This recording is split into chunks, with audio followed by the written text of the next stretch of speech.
Hello friends, welcome to Stock Bros HQ। आज हम देखने वाले हैं Caliber Mining and Logistics Limited IPO के बारे में।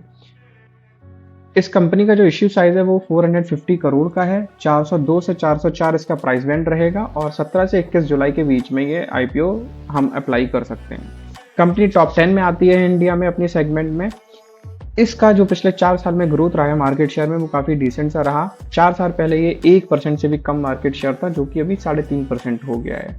व्हीकल साइज इसके पास 1900 व्हीकल्स हैं इसके पास। 5500 एम्प्लॉयज काम करते हैं। सेगमेंट कोल एक्सट्रैक्शन और रेल से रिलेटेड, कोल से रिलेटेड है इसका। 3 स्टेट्स में काम करती है, महाराष्ट्र, मध्य प्रदेश और छत्तीसगढ़ में। IPO से रिलेटेड कुछ और इन्फॉर्मेशन देख लेते हैं हम। 17 जुलाई को IPO ओपन हो रहा है। 21 जुलाई को लास्ट डेट है अप्लाई करने की और एक लॉट में हमें 35 शेयर्स देखने को मिलेंगे। एक लॉट में अप्लाई करने के लिए हमें लगभग 15,000 रुपये का इन्वेस्टमेंट चाहिए और लास्ट डेट 21 जुलाई है और हमें 22 जुलाई को इसका अलॉटमेंट देखने को मिलेगा। लिस्टिंग डेट इसकी 24 जुलाई है। लिस्टिंग इसकी NSE और BSE दोनों पे ही होगी। एंकर बिडिंग डेट इसकी 16 जुलाई थी। शेयर्स रिजर्वेशन जो है वो 50% QIBs के लिए है, 35% रिटेलर्स के लिए है और 15% NIIs के लिए है। प्री IPO इसका जो मार्केट कैपिटल था वो लगभग 2700 करोड़ था। टोटल शेयर्स जो ऑफर किए जा रहे हैं वो लगभग 1.06 करोड़ हैं। और इसके अगर हम फाइनेंशियल्स देखें तो पिछले 3 सालों के फाइनेंशियल्स लगभग 2024 में 953 करोड़ का रेवेन्यू था। 25 में इसका रेवेन्यू हुआ था 1430 करोड़ का और 26 में रेवेन्यू हुआ है 1677 करोड़ का। 2024 में इसका EBITDA 233 था। 25 में इसका EBITDA 350 था। 26 में इसका EBITDA 430 था। EBITDA मार्जिन पिछले 3 सालों में लगभग कांस्टेंट 25% देखने को मिला है। Profit after tax is good. 2024 में इसका प्रॉफिट आफ्टर टैक्स पैट जो था वो 95 करोड़ था। 25 में इसका पैट 131 करोड़ गया है लगभग और 26 में इसका पैट 157 करोड़ गया है। कंपनी की जो और भी प्रॉफिट से रिलेटेड इन्फॉर्मेशन है वो ये है कि पैट जो ऑलमोस्ट इसका परसेंटेज रहा है वो लगभग 10% के आसपास रहा है पिछले 3 सालों में। EBITDA मार्जिन भी लगभग 25% के आसपास रहा है। और जो ROCE है इसका 2024 में 16.81 था। 25 में 20.68 हुआ और 2026 में 16.60 है।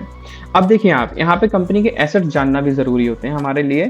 FY26 में इस कंपनी के पास एसेट लगभग 21,000 करोड़ के हैं। वहीं पे 2024 में इस कंपनी के पास एसेट जो थे वो लगभग 12,500 करोड़ के थे।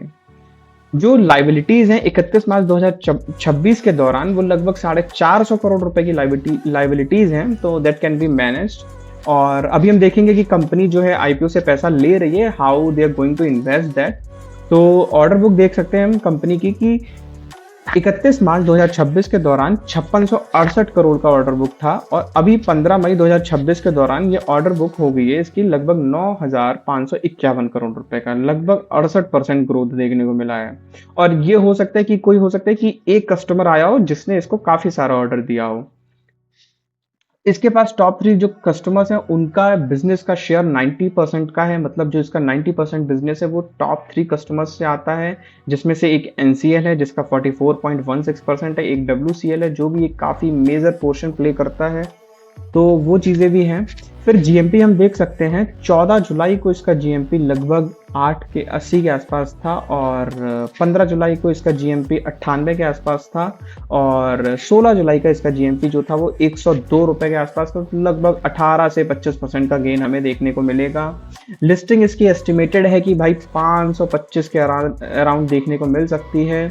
EPS इसका प्री IPO 28 था, पोस्ट IPO 24 हो जाएगा। P रेशियो पहले प्री IPO 15 है, पोस्ट IPO 17 हो जाएगा।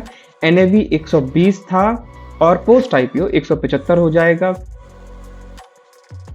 बाकी नीचे और भी कंपनीज के जो इसके पेयर कंपैरिजन है, जो और इसी सेगमेंट में जो दूसरी कंपनीज है उनका PE रेशियो दे रखा है। फिर हम देखते हैं कि ये जो पैसा इकट्ठा करेगी वो कैसे इन्वेस्ट करने वाली है ये कंपनी। तो 208 करोड़ रुपए ये जो भी बोरोइंग्स थी उनको पे करने में देगी।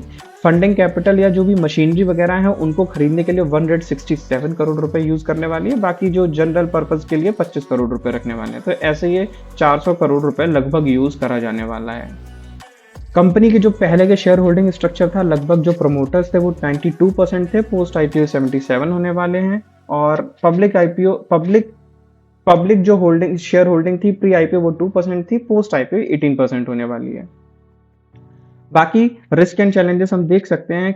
इसके पास जो भी मेजर बिजनेस आता है वो मेजरली 3 कंपनी से आता है, जो कि 90% कंट्रीब्यूट करता है। तो जो थोड़ा सा इश्यू कर सकते हैं कि लाइक अगर किसी एक कंपनी ने अपना ऑर्डर पीछे ले लिया या ड्यू टू सम रीजन उनका कॉन्ट्रैक्ट कैंसिल होता है, तो वहां पे बिजनेस पे हमें इम्पैक्ट देखने को मिलेगा। They might go to loss or something, जो इनकी प्लानिंग्स थी उससे डेविएट हो सकते हैं। फिलहाल ऑपरेशनल रिस्क रहता ही है, क्योंकि एक्सीडेंट, फ्लडिंग वगैरह ये सब चीज़ें रहती हैं। कहीं बाढ़ आ गई तो इनका बिजनेस रुक सकता है, माइनिंग वगैरह रुक सकती है। रेवेन्यू इसका काफ़ी जो है कोल से रिलेटेड रहता है, तो अभी जो वॉर वगैरह चलता है ईरान वीरान का, तो उससे भी अफेक्ट थोड़ा बहुत होता रहता है। तो बाकी वही सब चीज़ें हैं, कोल वगैरह से रिलेटेड जितना भी असर हो सकता है, मतलब थोड़ा बहुत इम्पैक्ट पड़ सकता है इस पर। बाकी अगर हम देखें तो ये शॉर्ट टर्म के लिए हम आईपीओ में अप्लाई कर सकते हैं और हमें प्रॉफिट मतलब 20% के आसपास देखने को मिल सकता है एज पर द जीएमपी जो भी चल रहा है अभी। लॉन्ग टर्म के लिए हमें रिसर्च करनी पड़ सकती है, तो वो देख सकते हैं आप प्रॉपरली। बिजनेस सेगमेंट हमें पता ही है कि माइनिंग वगैरह करती है, मेजरली तीन तीन स्टेट्स में ये अभी कोऑर्डिनेट कर रही है, महाराष्ट्र में, मध्य प्रदेश में और छत्तीसगढ़ में। प्लानिंग है इसकी एक्सपेंशन की, लाइक उड़ीसा में ये प्लान कर रही है और अपॉर्चुनिटीज़ ये झारखंड में भी देख रही है। तो एक अच्छी चीज़ है कि हाँ, ये दूसरी जगह भी एक्सपेंशन चाह रही हैं। फिर कैगर हमें देखने को मिला लगभग 33% का एबिटा मार्जिन के साथ में।